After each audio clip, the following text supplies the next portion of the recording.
Hello folks, and welcome to another Let's Play and a new series I'm doing, which is Classic PlayStation. Now these are games I played back in the day, back in the 90s, which I loved during my childhood. And today we're going to be starting with the Insanity Trilogy. Now this is a remake of Crash Bandicoot, one of my favorite platformer games, and sad to say, the unofficial mascot of PlayStation. So we will be playing all three along with other games such as Jak and Dax and one of my biggest projects that's coming up, which I'll hopefully announce soon. Thank you, Cortex.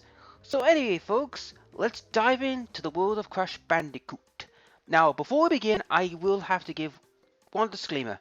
There will be a lot of swearing, dying and horrific profanities because this game is hard.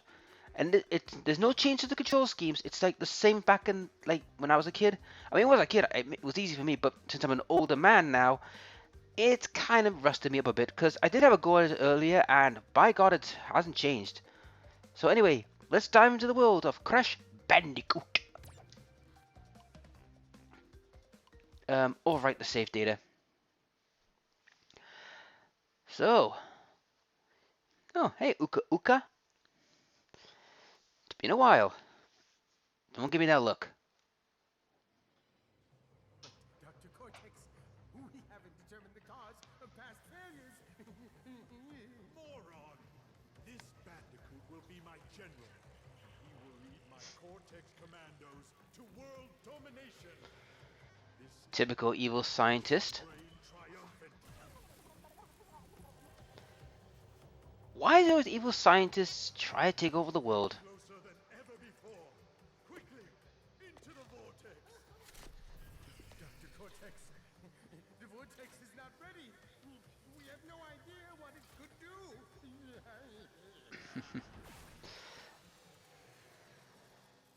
Obviously it failed by the looks of it.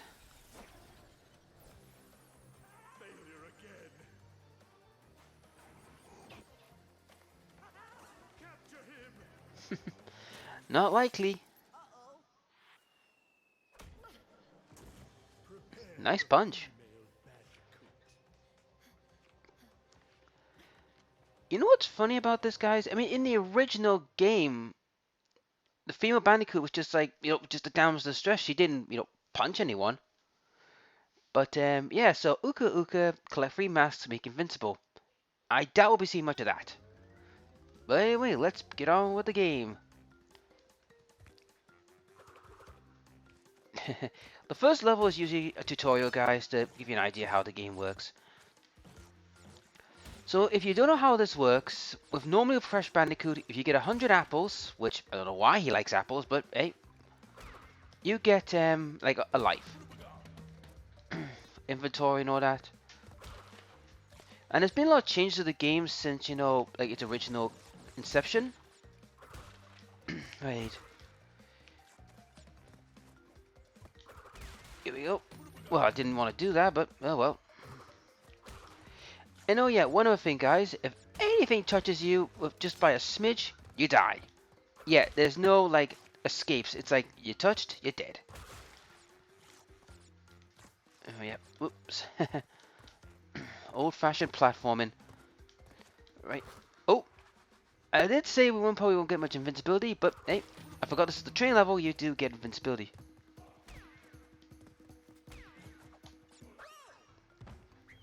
Well, that went bloody well. I thought I jumped that. I forgot. In this game, the physics mechanics aren't that great. In other words, the perception of like jumps and all that are very harsh. Right. Let's see if I can get some. I could go for the boxes and get the diamonds, but not today.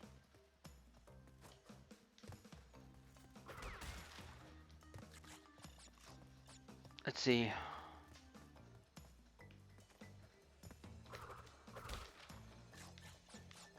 You know what? I'll give it a try.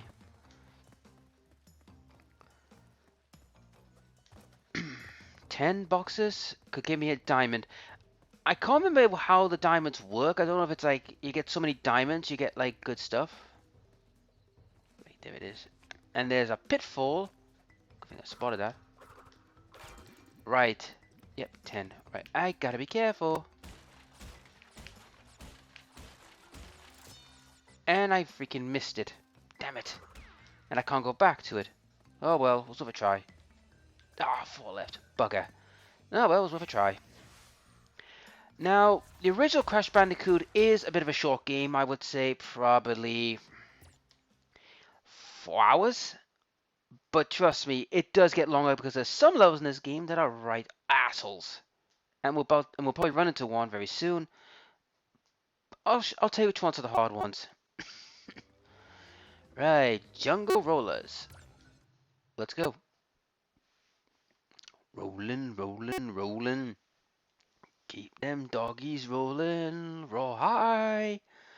I shouldn't be covering for that, should I? Bah. Right. Now, it shouldn't come as a surprise, guys, but if you touch TNT, you'll be fine, but when it blow up, you will die. So, hit and run, because that counts towards a box. Skunk, which, surprisingly, kills me if it touches me. But with Uka Uka here, I could survive at least a hit. You know, this is something I don't get right with these skunks. Right? They're walking to their doom and they don't stop. They're worse than the freaking Goombas. Ah, the Field Bandicoot sign. Now, if I collect 3 of them, I get to get a bonus. So, a little heads up. Now. Yep. Jumped over. 2 now, huh? Now, I don't know how you get these. Because they weren't in the previous game. There was some in the previous incarnation of these games, like the originals. But I don't know how you get them in this shit. Goes to concentrating. You see how many guys the skunks just fall to their doom. There we go.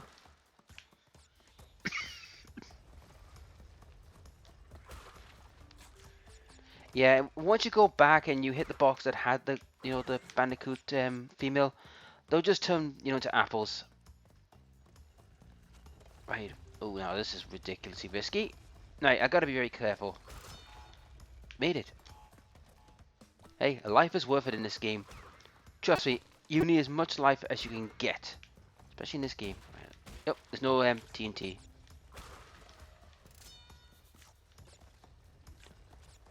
There we go. All right, bonus time. Now, here's something you should know, guys. I'm gonna unpurposely fail this because there's a reason for this. Right.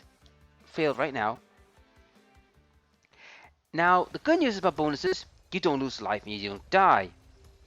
Now, in the previous game, when you did a bonus, if you failed, that was it. You never get another chance. However, in this game, the guys are kind over at Activision, and it says, oh, you get another go. You can keep on doing this until you feel you've got it right. This one's an easy one. It's not hard. Whoa! Well, that's new. In the previous game, you would just see the Field Bandicoot just giving you like your score, but for her being nicked by Cortex, how the hell did she get out, and how the hell did Cortex find her? And why did Cortex not capture me in the process? Yeah.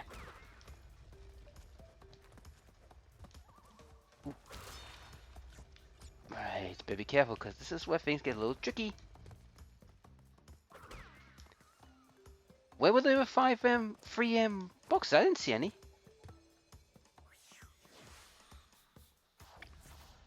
Ow, ow, ow. Right, off to the next next part of the island. I believe there's like 3 islands we've got to go through. I mean, Crash Bandicoot 2 and 3 are a little longer. And funny. I mean, don't get me wrong, 1 wasn't bad for its time. I mean, during the 90s, during, it was the end of the bit wars and between Sega and Nintendo, and Sony came muscling with their games, which were like on disc, which kind of hurt Nintendo quite a bit at the time, and they never had a mascot. Now everyone, including myself, always thought that Crash Bandicoot was the true mascot, but Sony never confirmed it that he was, which is a shame really, because he is a lovable mascot. I mean, he was an era where, to put it simply, right? Let me picture the scene of the 90s. It's 1996. Or was it? I can't remember if it was 1996, 5 or 7. It was one of the 90s, that period. The mid to late 90s. There was a movement of attitude. Basically, the old cartoony, gimmick and kind of like nonsensical, well, like sensical stuff was coming to its end. Like the 80s were gone and they needed a new identity. And to the 90s, where we entered a world of attitude, grunge, like ridiculous pop and rock.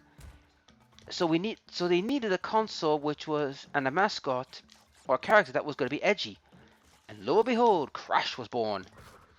Because let's be honest, Crash is edgy. He's got a bit of an attitude, and he just does what he does.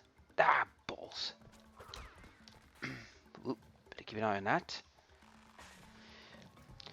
So yeah, that's how Crash came to be.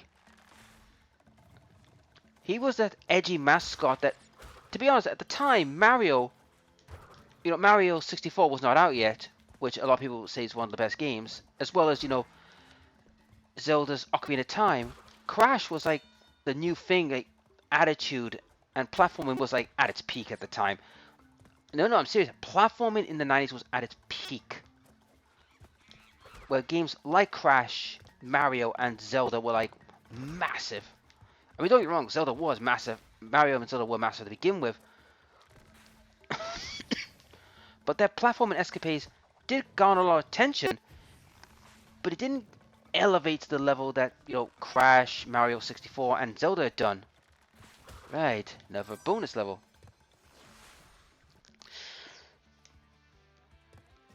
And plus that as well, if you look at Crash's graphics, he kind of brought the next level.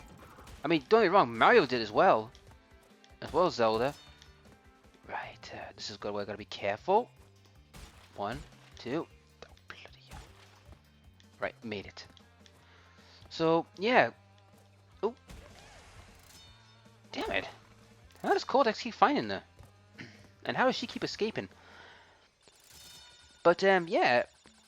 During the 90s, at the time, Mario was still big, but he was starting to lose a bit of popularity after Mario 3.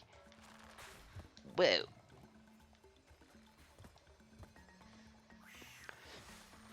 Until Mario, 64 came out. Ow, ow, ow, ow, ow, ow, ow, ow, ow. And Zelda was still around. He was popular until his Ocarina of Time came out, which launched him right into the stratosphere. I know his original game did well, but he didn't reach that acclaim what he did in the beginning until Ocarina of Time, where he just got catapulted into the stratosphere. I think in a way, you gotta thank PlayStation and Crash to elevate games, is to say, to Nintendo and others, you have to literally, up the game. I mean, we all know Sega screwed up with the Saturn and all that. I mean, that was a disaster. Oh, here we go. Run. Now, in this mission, guys, this one's a nasty one. I can't see what's in front of me. So basically, I have to run and guess. Whoa. Yeah, run, run, run, run.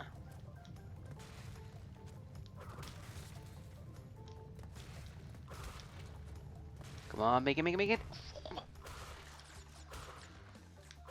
Checkpoint. Right, here we go. Keep running. Run, Crash, run! Run like Indiana Jones. You could tell they took the reference from Indiana Jones from this. You could tell. my lord. But this is not Naughty Dog's, well, they were the original creators, Naughty Dog. This is not their first time doing this kind of stunt. And you'll see why in another series that's part of the PlayStation, classic run I'm doing. Whew. And I just picked up a gem. Sweet. Perfect. Now, what the hell he was hiding that? I don't know, but smarmy ass git. But yeah.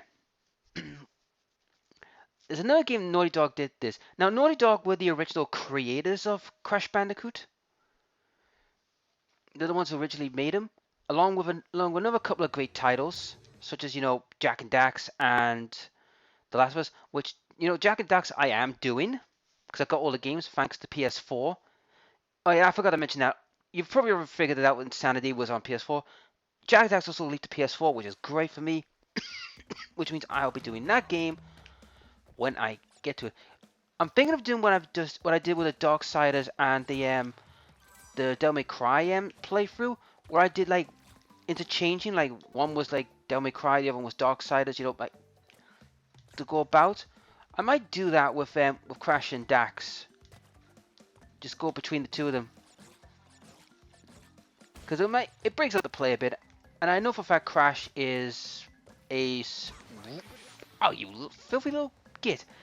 Is a shorter game set than Jak and Dax. Well, technically Jak and Dax gets longer when it reaches, 2 and 3. But I think same with Crash. He's short to start with, but then he gets longer after, I think, 2? His second incarnation, where he gets a longer run. Because you have to remember, back in the 90s as well, a lot of people wanted longer games for their buck. That's why games such as Final Fantasy was so popular. Whoa. Jeez. Right, 18 lives. Should be okay. I thought he was going to bite me there. Right, let's have a look. Yay. Yeah. Bonus time. So yeah, I will be doing Jak and Dax as well. And I'm hoping to get more PlayStation classics. On the PS4. As time progresses. But we just have to wait and see. Oh crap. Well, try again. I mean, I've got a massive list of things I want to play. And I'm hoping, I know this might be late when this comes out, because like I said, this is pre-recorded. I'm hoping that, as many of you know, I'm a Resident Evil fan, and Resident Evil 2 is one of the games I like. And I hope to God, right, that Resident Evil 2 and Remake 2, both get, put on the PlayStation or Xbox, whichever it comes. Ah, damn it. You know what I mean? Because I would love to see, place like Resident Evil 2, like the original one, on the PS4 as a classic, and I'll get that shit easily. I would just get it, and I would play it on this channel. Because I'm a big Resident Evil fan, and also Medieval, as many of you probably may know by now, but if you, I think I better concentrate first before I make any more talking. But hey, it happens. As many of you may not know, Medieval was announced, back in the PlayStation Experience, and I'm a big fan of the Medieval series, and I'll be playing that as well. I just only hope they remaster 2 as well, because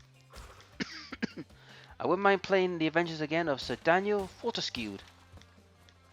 Try and say that 3 times fast. Right, off I go.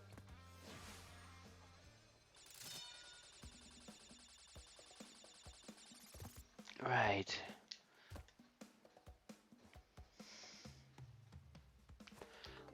That's one thing you gotta love about the bonuses. I mean, you don't suffer penalties for failing.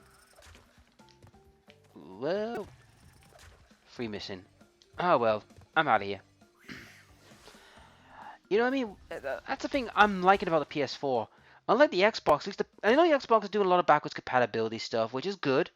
But at least you know, the PS4, I know this is looking at with rose-tinted glasses, but at least the PS4 is bringing back good classic games, not just random tripe like what some of the Xbox has done. Papu, Papu! We've got the first boss. He's quite an easy boss to beat. You just gotta watch out for his attacks and hit him, kick up the arse. No, I am serious what I just said. What? You'll see what I mean. Hello, Papu, Papu!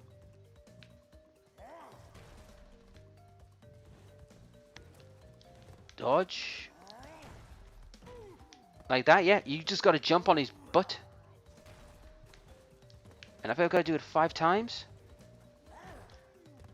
Ooh, I got lucky there. 1, 2, 3. He's the easy. I think he's the easiest of the bosses, but they do get harder as time progresses. Right up your ass, boy. I know that sounds bloody wrong, but that's how you beat him. You gotta remember, during the 90s, Naughty Dog had no compunctions of you know, doing like naughty things. I mean, take a look at Jack and Dax when we get to it. You'll see some nasty things. And some very lewd moments. You may think, this was a kid's game? So, Power Pool's down. Now, there's going to be a loud hiss, because I'm going to have a drink. Sorry about that.